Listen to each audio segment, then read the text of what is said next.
बुजुर्गान मोहतरम अज़ीज़ान गिरामी दोस्तों और अज़ीज़ साथियों,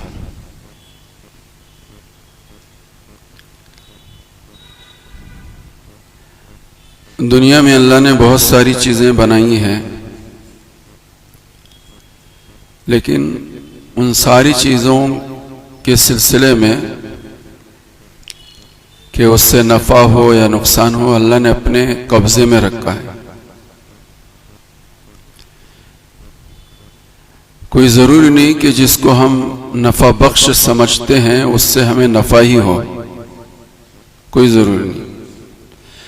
और कोई ज़रूरी नहीं कि जिसको हम नुकसानदेह समझते हैं उससे हमें नुकसान ही हो, ऐसा नहीं है।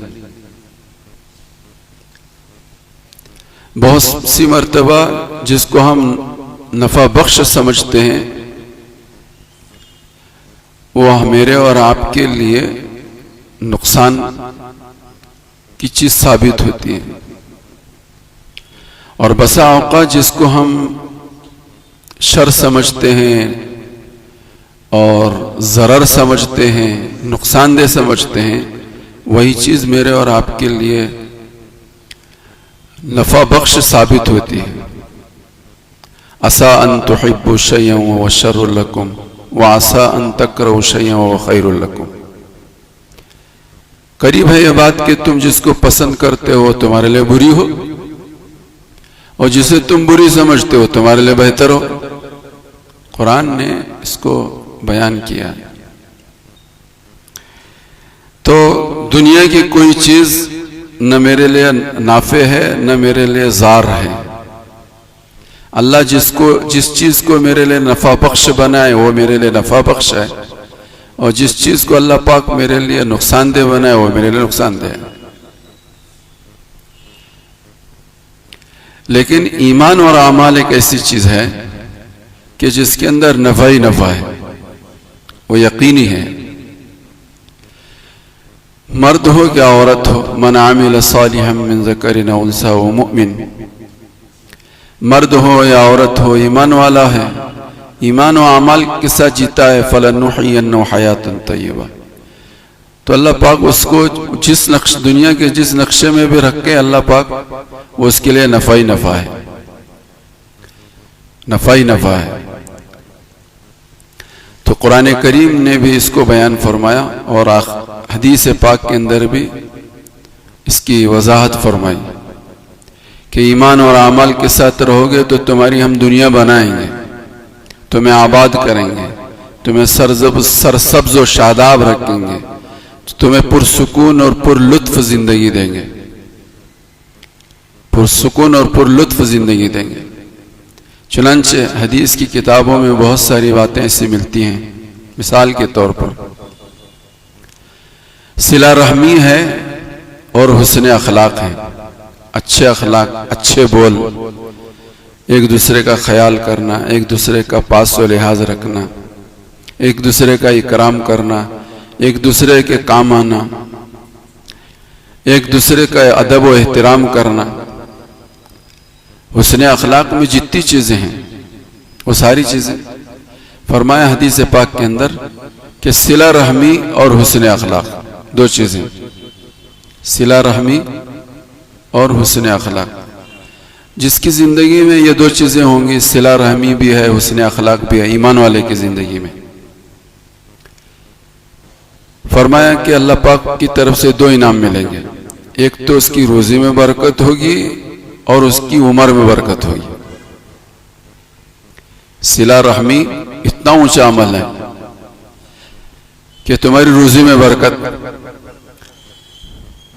हम सिला रहमी और हुस्न अखलाक को से अपने उस रंग में अपने आप को रंगने के बजाय हम अपनी जिंदगी को बनाने के लिए रात को दिन, दिन को रात करते हैं, दौड़ धूप करते हैं, मेहनतें करते हैं, कोशिशें करते हैं, बड़े करते हैं, छोटे करते हैं और पता नहीं क्या क्या करते हैं, लेकिन फिर भी हमारी जिंदगियां बनती नहीं और उजड़ती हैं। उसकी वजह यह है कि हमारी जिंदगियों में अब सिला रहमी खत्म हो गई और अखलाक हसना खत्म हो गए। अखलाक हसना के बगैर और सिला रहमी के बगैर हमारी जिंदगियां बनेगी नहीं, जिंदगियां बनेगी नहीं। अल्लाह उजाड़ के दिखाएंगे, तुम्हारी दुनिया और आखिरत तबाह करके बर्बाद करके दिखाएंगे। दुनिया के मिलने पर, दुनिया के बनने पर दुनिया की जिंदगी बनती नहीं। बसा औकात बहुत सी मर्तबा उजड़ती है और किसी की जिंदगी दीन के बगैर बनती हुई नजर आ रही है तो वो बनना नहीं बल्कि और ज्यादा बिगड़ना है।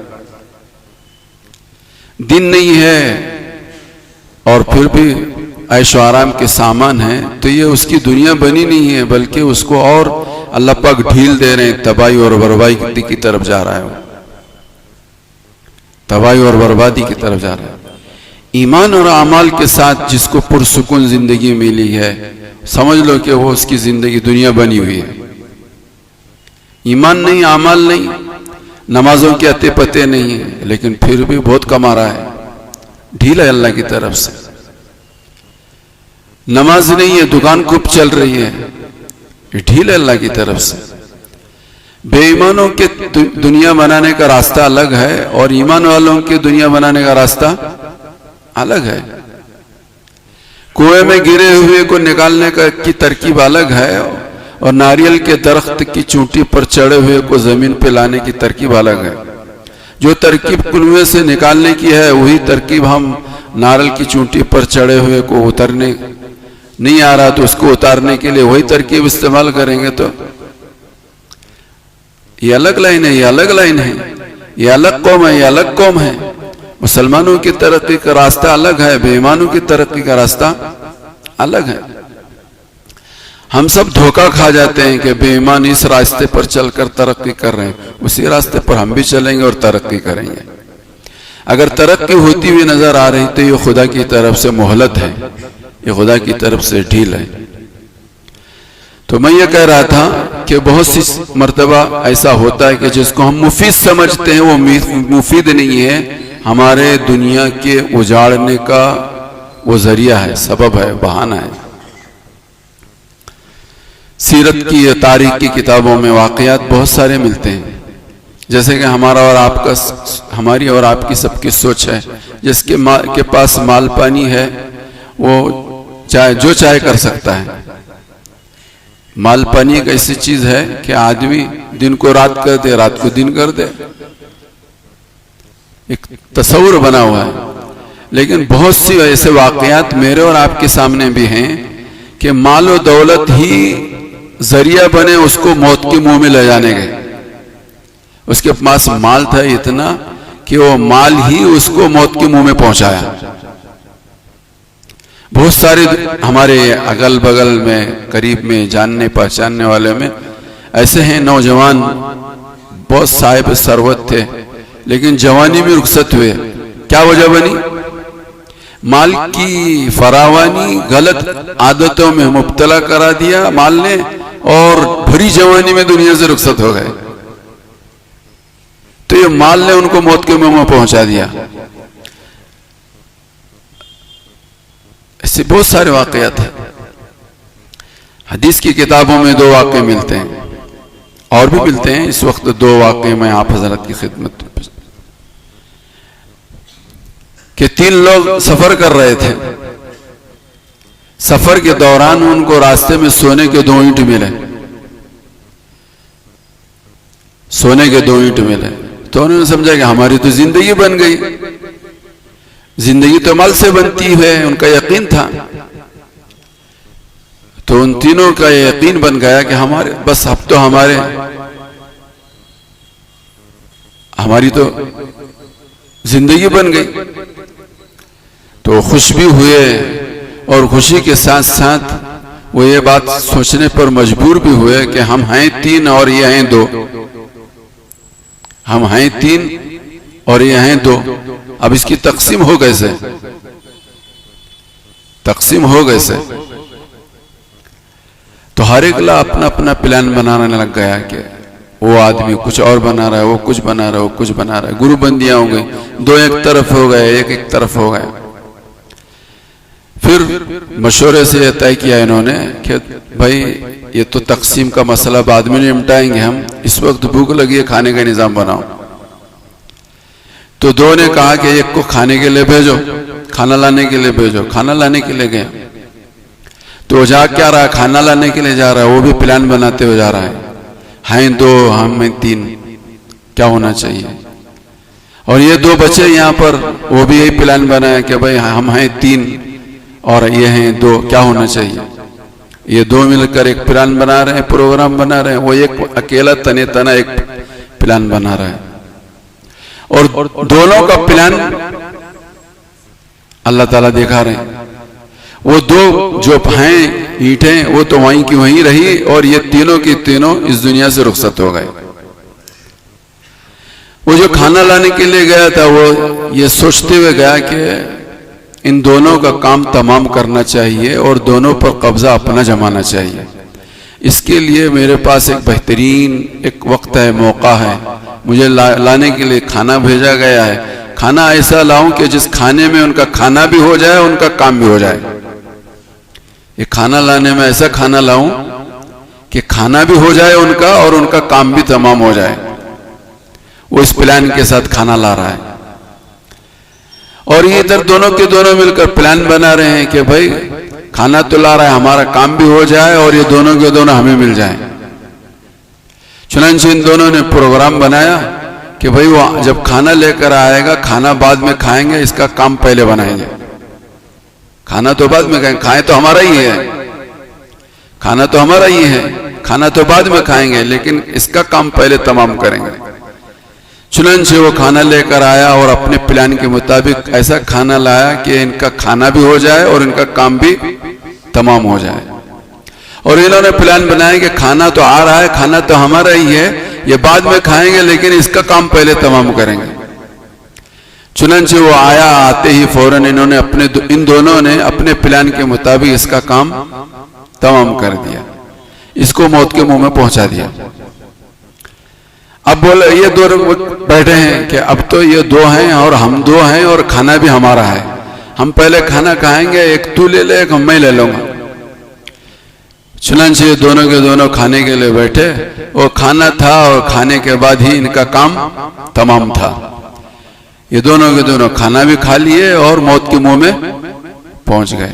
ये तीनों की दोनों दुनिया इनकी उजड़ गई। वो दोनों ईंटें वहीं की वहीं पड़ी रही। ये समझ रहे थे कि हमारी दुनिया बन रही है, बनी नहीं, मौत के मुंह में पहुंच गए। तीनों की तीनों मौत के मुंह में पहुंच गए। प्यारे नबी हजरत मोहम्मद रसूलुल्लाह सल्लल्लाहु अलैहि वसल्लम ने एक वाक़या बयान किया है। मुस्लिम शरीफ के अंदर वो वाक़या मौजूद है कि एक आदमी ने जमीन बेची और एक आदमी ने जमीन खरीदी। एक आदमी ने जमीन बेची और एक आदमी ने जमीन खरीदी। खरीदने वाले ने पैसे देकर जमीन खरीद ली। जमीन के खरीदने के बाद उसे जमीन के अंदर सोना मिला। हुजूर ने रिवायत नकल की है, पिछले जमाने का वाकया है, हुजूर ने इसको बयान किया है। जमीन खरीदार ने खरीदने के बाद उसे जमीन में कुछ मिला। आज भी मिलता है जमीनों के अंदर कुछ दफीना। पहले बैंक बैलेंस क्या कहते हैं, अमानत घर नहीं थे, लोग यही इसी को अमानत घर समझते थे, जमीनों में दफनाया करते थे, जमीन में महफूज रखा करते थे। तो जिसने जमीन खरीदी थी उस जमीन के अंदर उसको सोना मिल गया। अब ये परेशान, ये तो जमीन उसकी है और मैं तो जमीन खरीदा था, ये तो नहीं खरीदा था, मैं ये तो खरीदा नहीं था। जिसके पास से खरीदा था वो परेशान होकर वो सब लेकर उसके पास पहुंचा। पापा मैं तुझसे जमीन खरीदा था, ये तो नहीं खरीदा था, ये तेरा है, ये तू ले ले, ये तू ले ले।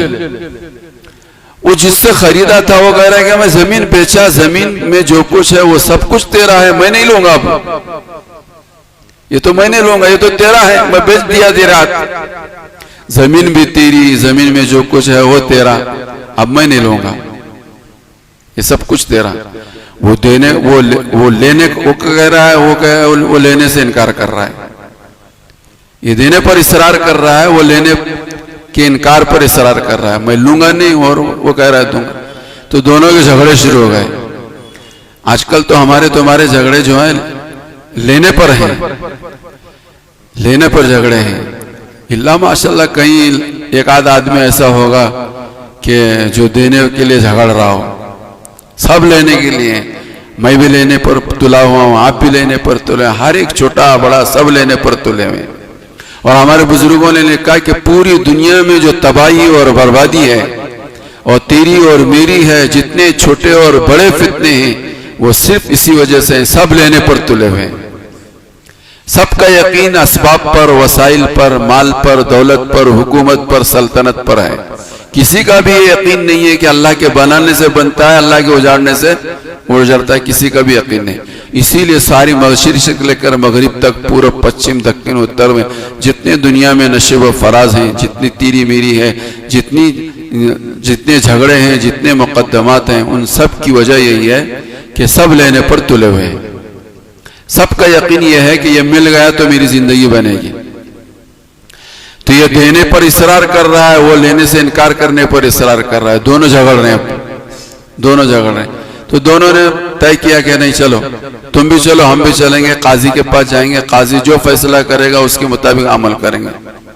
चुनांचे अपना मुकद्दमा लेकर ये दोनों, खरीदने वाला भी बेचने वाला भी, हजरत दाऊद अलैहिस्सलाम की खिदमत में हाजिर हुए। दाऊद अलैहिस्सलाम उस वक्त काजी थे। हजरत दाऊद अलैहिस्सलाम के जमाने का ये वाक़या है। तो क्या मुकद्दमा है तुम्हारा? मुकद्दमा हमारा यह है कि मैंने जमीन खरीदी थी, सिर्फ उसमें निकला सोना, ये लेने को तैयार नहीं। वो कह रहा है कि मैंने जमीन बेची और जमीन में जो कुछ बेचा, जो कुछ था वो उसका है, वो मुझे वापस करना, मैं लूंगा नहीं। तो दोनों के बाद हजरत दाऊद अलैहिस्सलाम ने सुनी, और सुनने के बाद दोनों के दरमियान फैसला करने के लिए हजरत दाऊद अलैहिस्सलाम ने ये बात पूछी कि भाई खरीदने वाले, तेरे घर भी कोई औलाद है? हाँ, उसने कहा कि हाँ, मेरे घर में मेरा एक बेटा है। उससे पूछा तेरे घर में भी कोई औलाद है? बेचने वाले से उसने कहा हाँ, मेरे घर में एक लड़की है, लड़की है। तो हजरत दाऊद अलैहिस्सलाम ने वहीं बैठे बैठे उस लड़की का निकाह उस लड़के से कर दिया, और इन लड़का और लड़की के दरमियान ये दोनों जितना कुछ सोना मिला हुआ था उनके हवाले कर दिया, जाओ तुम दोनों आज से रिश्तेदार भी बन गए, और तुम दोनों के घर में ये माल गया, तुम दोनों के घर में ये माल पहुंचा।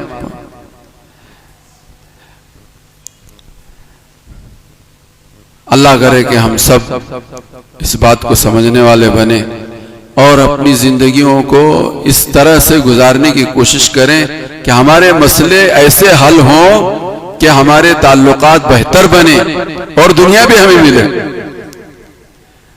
दुनिया भी हाथ में आ जाए।